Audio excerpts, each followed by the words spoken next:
Assalamualaikum warahmatullahi wabarakatuh.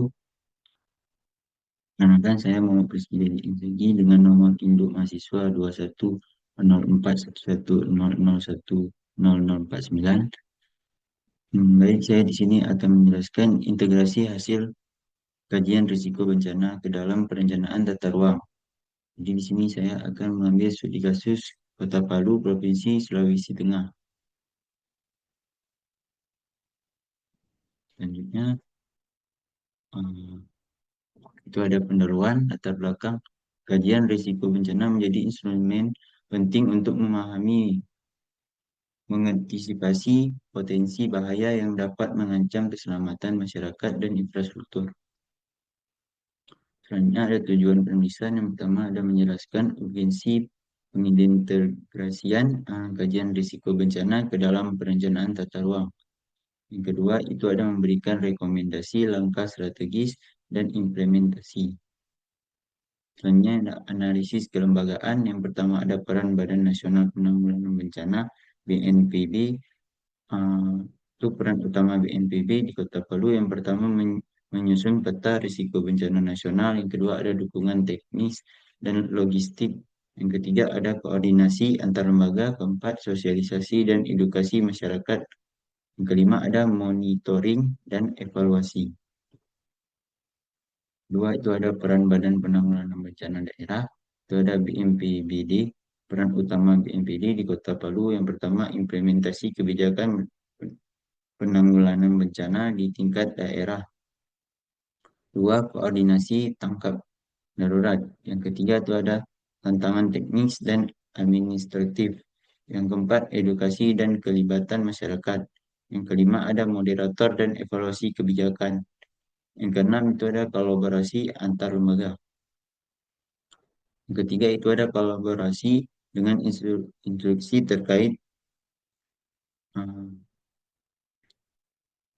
integrasi risiko bencana ke dalam perencanaan tata ruang memerlukan kerjasama lintas sektor yang erat. Kementerian ATR atau BPN, misalnya peran penting dalam menyusun RT/RW atau RTTR yang berbasis risiko bencana. Kolaborasi dengan kementerian ini memastikan bahwa kebijakan tata ruang tidak hanya fokus pada pengembangan ekonomi, tetapi juga pada aspek ketahapan terhadap bencana. Selanjutnya ada kearifan lokal dan komunitas. Yang pertama itu ada praktis tradisi tradisional dalam mitigasi risiko. Kota Palu yang memiliki sejarah panjang menghadapi bencana seperti gempa bumi, tsunami, dan likuifaksi. Menyimpan berbagai praktik tradisi yang telah lama digunakan oleh masyarakat lokal sebagai bentuk adaptasi terkait risiko bencana. Yang kedua itu ada peran komunitas dalam perencanaan tata ruang. Komunitas memainkan peran penting dalam perencanaan tata ruang, terutama di wilayah yang rentan terhadap bencana seperti Kota Palu.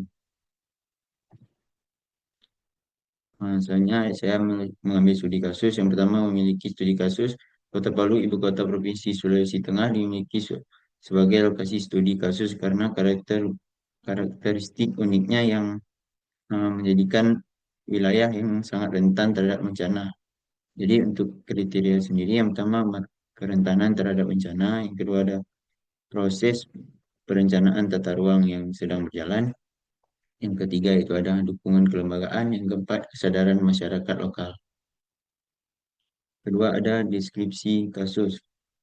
Setelah bencana besar 2018, Kota Palu mulai mengintegrasikan kajian risiko bencana secara sistematis ke dalam revisi RTRW dan RDTR. Proses ini melibatkan beberapa tahapan utama. Yang pertama mengumpulkan data risiko bencana. Yang kedua itu ada analisis kerentanan dan kapasitas. Yang ketiga itu ada penyesuaian zonasi dan kebijakan tata ruang. Yang keempat implementasi dan monitoring. Selanjutnya ada usulan dan rekomendasi. Yang pertama itu ada strategi praktis untuk integrasi risiko bencana. Yang pertama adalah meningkatkan kapasitas kelembagaan. Yang kedua itu ada optimalisasi teknologi dalam analisis risiko. Yang kedua itu ada rekomendasi kebijakan. Yang pertama regulasi tata ruang yang ada perlu disesuaikan agar lebih responsif terhadap risiko bencana. Yang kedua ada koordinasi antar lembaga merupakan aspek penting yang perlu ditingkatkan. Tiga, implementasi dan monitoring. Keberlanjutan integrasi kajian risiko bencana ke dalam tata ruang memerlukan strategi implementasi dan sistematis. Langkah pertama menerapkan strategi jangka pendek, menengah, dan panjang yang mencakup revisi regulasi pembangunan infrastruktur tanggung dan meningkatkan kapasitas masyarakat.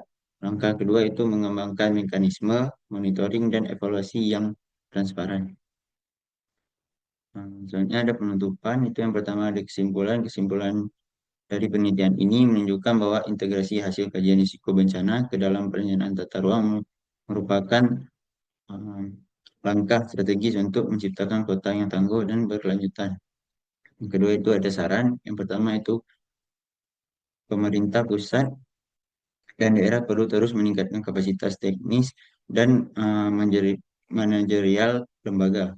Yang kedua itu ada peraturan mengenai tata ruang yang harus lebih efektif. Yang ketiga itu menggunakan teknologi seperti GIS, drone, dan simulasi berbasis komputer. Sekian, terima kasih. Assalamualaikum warahmatullahi wabarakatuh.